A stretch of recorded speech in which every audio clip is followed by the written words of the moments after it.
ఇటీవల సామాజిక మాధ్యమాల్లో తెనాలిలోని ఐతా నగరానికి సంబంధించి ముగ్గురు యువకుల్ని, ఎవరైతే నవీన్, రాకేష్, జాన్ విక్టర్ అనేటువంటి యువకుల్ని అక్కడ పోలీసులు అరికాలు కోటింగ్ ఇవ్వడం సోషల్ మీడియాలో వైరల్గా మారింది.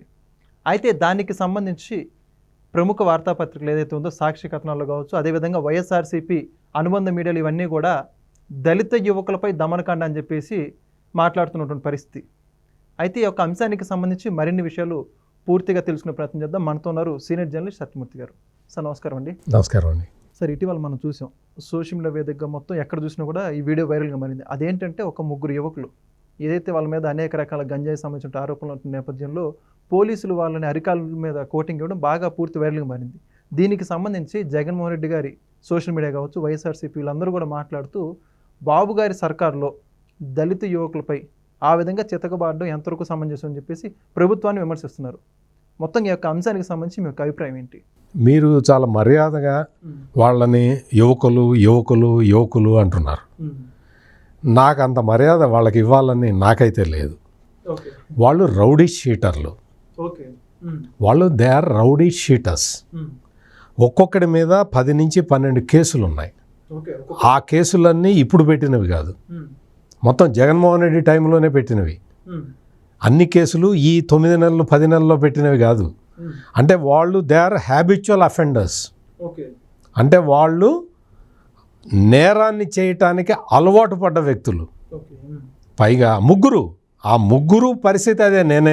నేను వాళ్ళ ముగ్గురిని యువకులు అని సంబోధించడానికి నేనైతే సిద్ధంగా లేను. వాళ్ళు రౌడీ షీటర్లు. వాళ్ళ మీద కేసులు, పాత కేసులు చాలా ఉన్నాయి. వీటన్నిటితో పాటు నేరమే కదండి, నేరం చేస్తే పాపం ఏదో పొట్టకూటి కోసం నేరం చేస్తున్నాడు అని మీలాంటి వాళ్ళు ఎవరన్నా సమర్థిస్తే సమర్థించవచ్చు. కానీ వాళ్ళు గంజాయికి, మాదక ద్రవ్యాలకి, మత్తు పదార్థాలకి అలవాటు పడ్డవాళ్ళు. అంటే నేరాలు చేయటమే కాదు, సమాజానికి చీడపురుగుల్లాగా తయారయ్యారు. ఏదో పొట్టకూటి కోసం ఏదో పిక్ పాకెటింగ్ చేశాడు, లేకపోతే చైన్ స్నాచింగ్ చేశాడు అంటే అతన్ని ఏదన్నా పట్టుకొని ఏదన్నా హెల్ప్ చేసి అందరూ అతనితోటి ఏదో ఒక షాప్ పెట్టించి, ఏదో సైకిల్ షాపో ఏదో ఒకటి పెట్టిస్తే అతను జీవితాన్ని మార్చుకోవడానికి అవకాశం ఉంటుంది. కానీ మత్తు మందుకి అలవాటు పడ్డవాడు, డ్రగ్స్కి అలవాటు పడ్డవాడు, గంజాయి దమ్ము కొట్టందే ఉండలేనివాడు ఈ సమాజానికి అవసరమా? ఈ ముగ్గురు యువకులు కూడా పబ్లిక్లో గంజాయి తాగుతూ ఈ నేరాలు చేసుకుంటూ ఉంటే చిరంజీవి అనే కానిస్టేబుల్ వాళ్ళని మామూలుగా తీసుకొచ్చి చాలామందిని పట్టుకున్నారు. ఒక తెనాలి పోలీసులు డ్రైవ్ చేసి కొంతమందిని ఈ గంజాయికి అలవాటు పడ్డ వాళ్ళని పట్టుకున్నారు. పట్టుకొని తీసుకొచ్చి కొట్టలే, జైల్లో పెట్టలే, వాళ్ళని ఏమీ చేయాల, వాళ్ళని కూర్చోబెట్టి కౌన్సిలింగ్ ఇచ్చారు. గంజాయి తాగితే ఇట్లా ఆరోగ్యం ఇట్లా పాడైపోతుంది, మీరు నేరాలు చేయటానికి అలవాటు పడిపోతారు, మీకు గంజాయి అనేది మహమ్మారి, ఈ సమాజానికి అటువంటి మత్తు పదార్థాలు వాడకూడదు, డ్రగ్స్కి యువత దూరంగా మీరు యువత అంటున్నారు కదా, యువత డ్రగ్స్కి దూరంగా ఉంటే దేశానికి ఉపయోగం. డ్రగ్స్కి బానిస అయిపోతే ఈ యువత దేశానికి అరిష్టం.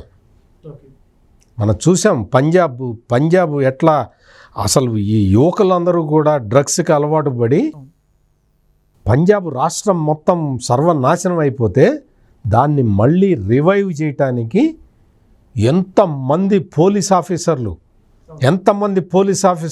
ఎన్ని సంవత్సరాల పాటు కృషి చేశారో తెలుసా? పోలీసుల మీద అటాకులు జరిగినాయి పంజాబ్లో. ఈ డ్రగ్స్ తీసుకున్న వాళ్ళు, ఈ డ్రగ్ మాఫియా అటాకులు చేసి పోలీసుల్ని చంపేసినాయి. అయినా పోలీసులు వెనక్కి తగ్గకుండా వాళ్ళు మొత్తం చేస్తే ఈ రోజున పంజాబ్లో డ్రగ్స్ మేనేజ్ కంట్రోల్ అయింది. ఆంధ్రప్రదేశ్లో 5 సంవత్సరాల కాలంలో జగన్మోహన్ రెడ్డి యూత్కి నేర్పింది ఏంటి అంటే గంజాయి. ఎక్కడికక్కడ గంజాయి పండించటం, ఆ గంజాయిని రవాణా చేయటం, ఆ గంజాయిని తాగటం, ఆ గంజాయిని స్కూళ్ళ దగ్గర అమ్మటం, ఎన్ని కేసులు రిపోర్ట్ అయినాయి. ఒక్క దాని మీద కూడా యాక్షన్ తీసుకోకపోవటం వల్ల సమాజంలో మొత్తం ఇప్పుడు ఈ రోజున ఈ డ్రగ్స్కి అలవాటు పడ్డ యూత్ ఎక్కువ ఉన్న రాష్ట్రం ఏదంటే ఆంధ్రప్రదేశ్. దాన్ని ఏం చేయాలి, ఎట్లా చేయాలి, ఎట్లా కంట్రోల్ చేయాలి మీరు చెప్పండి. ఎట్లా కంట్రోల్ చేస్తావు? ఈగిల్ అనే ఇది డిపార్ట్మెంట్, సపరేట్ డిపార్ట్మెంట్ పట్టుకొని ఒక్కొక్కడిని మొత్తం ఈ డ్రగ్ మాఫియాని, డ్రగ్ చైన్ లింకుల్ని ఎక్కడికక్కడ తెగ్గొడుతున్నది, సప్లై కాకుండా ఆపుతున్నది. దేశం మొత్తంలో ఎక్కడ గంజాయి పడ్డా జగన్మోహన్ రెడ్డి టైంలో ఎక్కడి నుంచి వచ్చామంటే అరకు నుంచి వచ్చాం, విశాఖపట్నం జిల్లా నుంచి వచ్చాం, ఉత్తరాంధ్ర నుంచి వచ్చాం, ఆంధ్రప్రదేశ్ నుంచి వచ్చాం. అంటే ఈ పరిస్థితిని మార్చాలంటే ఎంత కష్టం. అటువంటి కష్టాన్ని పోలీసులు పడుతూ ఉంటే ఈ ముగ్గురు యువకుల విషయానికి వస్తే ఈ ముగ్గురికి ఆ చిరంజీవి అనే కానిస్టేబుల్ వీళ్ళకి కౌన్సిలింగ్ ఇచ్చాడు. తాగద్దాయా, గంజాయి తాగద్దాయి. వీళ్ళకే, ఈ ముగ్గురికే కాదు, ఒక 10 మంది ఉంటే ఆ 10 మందిని కూర్చోబెట్టి వాళ్ళకి అఫీషియల్గా మీరు డ్రంక్ అండ్ డ్రైవ్లో పట్టుబడితే తీసుకెళ్ళి కూర్చోబెట్టి ఒక చోట ట్రైనింగ్ ఇస్తారు, స్లైడ్లు వేయించి. యాక్సిడెంట్ అయ్యి చచ్చిపోతే ఇంట్లో పెళ్ళాం పిల్లలు ఎట్లా ఏడుస్తారు, తల్లిదండ్రులు ఎట్లా ఏడుస్తారు అని మొత్తం ఫోటోలు వేసి వాళ్ళని కౌన్సిలింగ్ చేస్తారు. అట్లాగే డ్రగ్స్కి అలవాటు పడ్డ వాళ్ళని, ఆ డ్రగ్స్ వల్ల ఎంత ప్రమాదం జరుగుతుంది, సమాజానికి ఎంత మీరు ద్రోహం చేస్తున్నారు అని మొత్తం అదంతా పిక్చర్ చేసి చూపిస్తారు. దాన్ని కౌన్సిలింగ్ అంటారు. అటువంటి కౌన్సిలింగ్ చేసిన చిరంజీవి మీద కానిస్టేబుల్, అతనేదో పెద్ద ఆఫీసర్ కాదు, ఈజ్ అ కానిస్టేబుల్.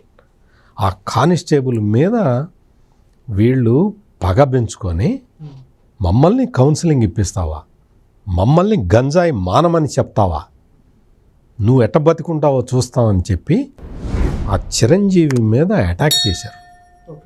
ఈ నలుగురు ఇంకొకడు ఉన్నాడు, కరీముల్లా అని ఇంకోడు ఉన్నాడు. మొత్తం నలుగురు కలిసి ఆ కానిస్టేబుల్ మీద మారణాయుధాలతో అటాక్ చేశారు. అటాక్ చేస్తే అతను సాధ్యమైనంత వరకు ప్రతిఘటించాడు.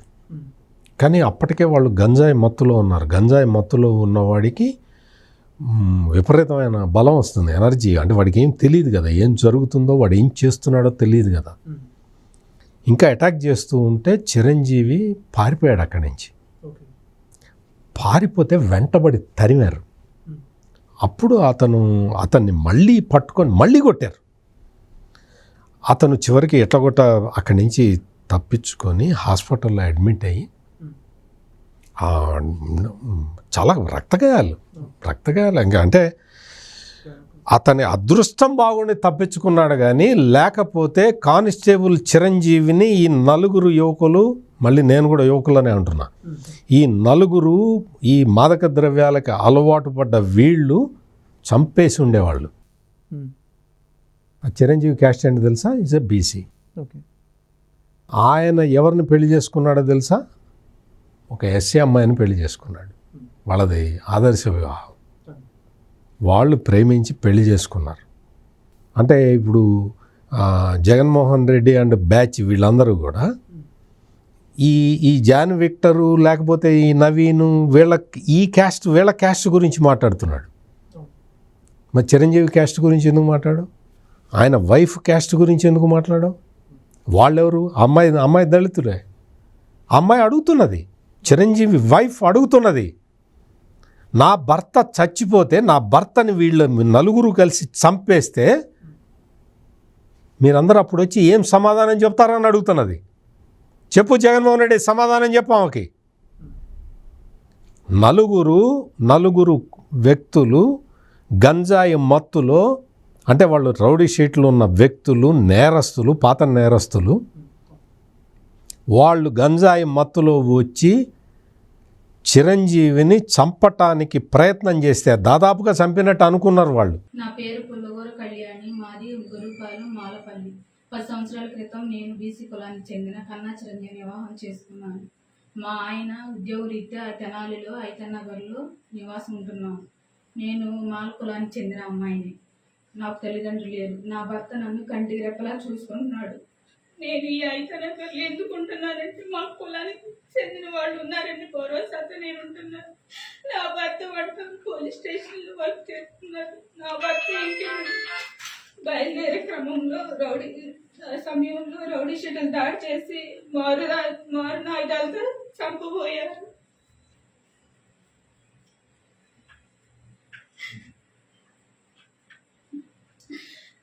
అక్రమంలో భయంతో అక్కడి నుంచి పక్క వెళ్ళిపోయాడు. వాళ్ళు పలు కేసుల్లో నేరస్తులని తెలిసింది. ఆ రోజు దళిత సంఘాలు రాజకీయ నాయకులు ఏమైపోయారు. మా ఆయనకి ఏమైనా జరిగితే మేము మా పిల్లలు ఏమైపోయారు. నా భర్త ప్రాణాలు దక్కడం నాపై చూపింది అయితే నేను భావిస్తున్నాను. రౌడీ షీటర్లు ప్రోత్సహించమని కుల సంఘాలు రాజకీయ నాయకులకు అంబేద్కర్ చెప్పారా? రౌడీ షీటర్లు దళితులు అయితే నేను దళితులని కాదా? నా భర్త బీసీ దళితుడు కాదా? ఆ రోజు రౌడీ షీటర్ దాంట్లో నా భర్తకి ఏమన్నాయి? దళిత సంఘాలు రాజకీయ నాయకులు నాకు ఏమని సమాధానం చెప్తారు? నా కుటుంబాన్ని పోలీస్ శాఖ చాలా అండగా నిలబడింది. రౌడీ షీటర్ పై ఇలా ఉక్కుపాటు మోపడం నాలాగే మరో మహిళకు ఇలా అన్యాయం జరగదు. నిజమైన దళితులకు అన్యాయం అవమానం ఏమైనా జరుగుంటే వచ్చి పోరాటం చేయండి, అంతేగాని ఇలా రౌడీ షీటర్లకు మానవ మృగాలకు సపోర్ట్ చేయొద్దు. అంటే అంత అటాక్ చేశారు తీవ్రంగా, తీక్షణంగా. ఆయన ఎట్లగొట్ల పారిపోయి అక్కడి నుంచి బతికితే ఇప్పుడు ఏం చేయాలి చెప్పండి? పోలీసులు ఏం చేయాలి చెప్పండి? ఎట్లా అదుపు చేస్తారు చెప్పండి? ఎట్లా అదుపు చేయాలి? వాడు ఆ నవీన్ అనేవాడైతే ఆ చైన్ స్నాచింగ్ చేస్తున్న వీడియో వచ్చింది, మీకు కావాలంటే ఇస్తాం మీకు. ఒక అపార్ట్మెంట్లో ఒక మహిళ లిఫ్ట్ కోసం వెయిట్ చేస్తూ ఉన్నది. అంటే ఆమె బయట నుంచి వచ్చింది, లిఫ్ట్ కోసం వెయిట్ చేస్తున్నది. వాడు వచ్చాడు, అటు ఇటు చూశాడు, వెనక నుంచి బిల్డింగ్ లోపలికి వచ్చి ఆమె నా చైన్ గుంజుకొని పారిపోయాడు. పెద్ద ఆమె ఏం పరిగెట్టగలుగుతుంది, ఎట్లా పట్టుకోగలుగుతుంది? బయట ఒకడు వెయిట్ చేస్తూ ఉన్నాడు, వాడి స్కూటర్ ఎక్కాడు, పారిపోయాడు. అంటే చైన్ స్నాచర్లు సమాజానికి విద్రోహులు, ఈ డ్రగ్ పెడ్లర్సు, డ్రగ్ యూజర్సు, నేరాలు చేసే ఎన్ని నేరాలు వాళ్ళ మీద. మీకు లిస్ట్ చదవమంటే లిస్ట్ చదివి పెడతాం మీకు. అరగంట టైం పడుతుంది. ఒక్కొక్కటి మీద 12 కేసులు ఉన్నాయి. ఆ కేసులన్నీ పెట్టింది ఈరోజు ఈ 10 నెలల్లో కూటమి ప్రభుత్వం వచ్చినట్టు ఏదో పెద్ద కక్షగట్టి పెట్టినవి కాదు. కొన్ని గత 5-6 ఏళ్ళుగా ఉన్న కేసులు అవన్నీ కూడా. అంటే వాళ్ళు హ్యాబిచువల్ అఫెండర్స్, నేరాలు చేయడానికి అలవాటు పడ్డ వ్యక్తులు వీళ్ళు. రౌడీ షీట్లు ఓపెన్ అయి ఉన్నాయి. వాళ్ళని మరి ఎట్లా అదుపు చేయాలి మీరు చెప్పండి? తీసుకొచ్చి మొదటిసారి పట్టుకోగానే కొట్టారా పోలీసులు? తీసుకొచ్చి కౌన్సిలింగ్ ఇచ్చారు. కౌన్సిలింగ్ ఇస్తే కౌన్సిలింగ్ ఎవరైతే ఇచ్చాడో ఆ పోలీసు మీద కక్ష పెంచుకొని అతన్ని చంపటానికి ప్రయత్నం చేస్తే ఆ నేరస్తులని సపోర్ట్ చేయటానికి జగన్మోహన్ రెడ్డి పార్టీ సిగ్గుపడాలి. జగన్మోహన్ రెడ్డి మనం అమరావతి రైతులది అంటే వీళ్ళకి అమరావతి రైతులు వాళ్ళు వాళ్ళని నీచంగా ఆడవాళ్ళని కూడా చూడకుండా డొక్కల్లో తన్నిచ్చాడు కదా పోలీసులతోటి. మీరు అమరావతి రైతుల మీద పోలీసుల దాష్టీకాన్ని మీరు ఒకసారి చూడండి.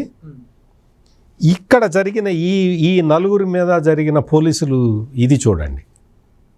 మీకు ఏది కరెక్ట్ అనిపిస్తుంది? అసలు పోలుకుందంటారా కదా? మరి వాళ్ళు అమరావతి రైతులు తమ న్యాయమైన డిమాండ్ల కోసం వాళ్ళు పోరాటం కూడా చేయటంలా, నిరాహార దీక్ష చేస్తున్నారు. అక్కడ వాళ్ళ పాటు టెంట్లో కూర్చున్నారు, స్లోగన్స్ ఇచ్చుకుంటున్నారు, పాటలు పాడుకుంటున్నారు, పోతున్నారు. అమరావతి నుంచి దేవస్థానానికి ఏదో పాదయాత్ర అన్నారు. వాళ్ళు ఏమన్నా సంఘ విద్రోహ శక్తులా? అట్లా కొట్టించావు? ఎంత నీచంగా ఎన్నిసార్లు కొట్టించావు? నువ్వు అధికారంలో ఉన్న 5 సంవత్సరాల్లో అమరావతి రైతులను ఎన్నిసార్లు కొట్టించావు? ఇక్కడ రౌడీ షీటర్లు, గంజాయి బ్యాచి, ఈ గంజాయి అంతా తెప్పించింది నువ్వే కదా. ప్రతి ఊళ్ళో వెంకట గారు, ప్రతి ఊళ్ళో చూడండి, ప్రతి ఊళ్ళో ఆంధ్రప్రదేశ్లో ఉన్న ఏ జిల్లాలో అయినా సరే ప్రతి ఊళ్ళో గంజాయి బ్యాచ్లు ఇట్లా తయారై కూర్చున్నాయి. మనం అంత ముందర రఘురామకృష్ణరాజు కాన్స్టిట్యున్సీ ఉండిలో కూడా ఈ గంజాయి బ్యాచే కదా. ఈ గంజాయి బ్యాచ్ వచ్చి మొత్తం అక్కడ ఆంజనేయ స్వామి గుడి ఉంటే ఆ ఆంజనేయ స్వామి విగ్రహం కనపడకుండా బ్యానర్ కట్టారు. బ్యానర్ కడితే అది ఉద్దయ తీసేయండి అని చెప్పి చెబితే ఆ విలేజర్స్ మీద అటాక్ చేశారు. ఆ తర్వాత ఆ బ్యానర్ తీస్తే నువ్వు అంబేద్కర్కి అన్యాయం చేశావని చెప్పి బయటకు వచ్చారు. వీళ్ళ అంత గంజాయి బ్యాచే. ఎట్లా అదుపు చేయాలి? పోలీసులు ఎంతకని ప్రయత్నం చేయాలి? చేస్తున్నారు, అన్ని రకాల ఇది చేస్తున్నారు. ఇక్కడ తీసుకొచ్చి తెనాలి పోలీసులు కొట్టారు, కాళ్ళ మీద కొట్టారు. ఎక్కడ కొట్టారు? అరికాళ్ళ మీద కొట్టారు. ఎందుకు కొట్టారు? వాడికి గుర్తుండాలి, వాడు బాధ్యత రహితంగా ప్రవర్తిస్తున్నాడు. వాడు కాళ్ళ మీద కొట్టారు. ఎక్కడన్నా నీ కాళ్ళు ఎర్రగొట్టారా లేకపోతే ఇదేమన్నా చేశారా? వాడు కొట్టారు, అక్కడ వాడు నడవటానికి ఇబ్బంది పడ్డాడు. కొన్ని రోజులు ఆ గాయాలు తగ్గిందాక నేరాలు ఆపుతాడు కదా. కౌన్సిలింగ్ ఇచ్చిన తర్వాత కూడా మారకపోతే ఏం చేయాలి మీరు చెప్పండి. మీరందరూ పెద్ద ఈ మాట్లాడే వీళ్ళందరూ కూడా పెద్ద జాలి చూపిస్తున్నారు కదా. వాడు చైన్ స్నాచింగ్ చేశాడు, ఆమెకు సమాధానం చెప్పండి. ఆమె ఇంట్లో ఆమె ఉంటే లిఫ్ట్ కోసం ఎదురు చూస్తూ ఉంటే చైన్ పీక్కొని పోయాడు. నువ్వు వచ్చి కట్టు డబ్బులు, జగన్మోహన్ రెడ్డిని డబ్బులు కట్టమను. అసలు ఈ నేరాలేంటి? ఈ నేరాలని ఎట్లా అదుపు చేయాలి? తెనాలి ఎటువంటిదో మీకు తెలుసు, నాకు తెలుసు. అసలు తెనాలి ఆంధ్ర ప్యారిస్ అంటారు. అక్కడ అసలు ఎటువంటి ఇది ఉండదు.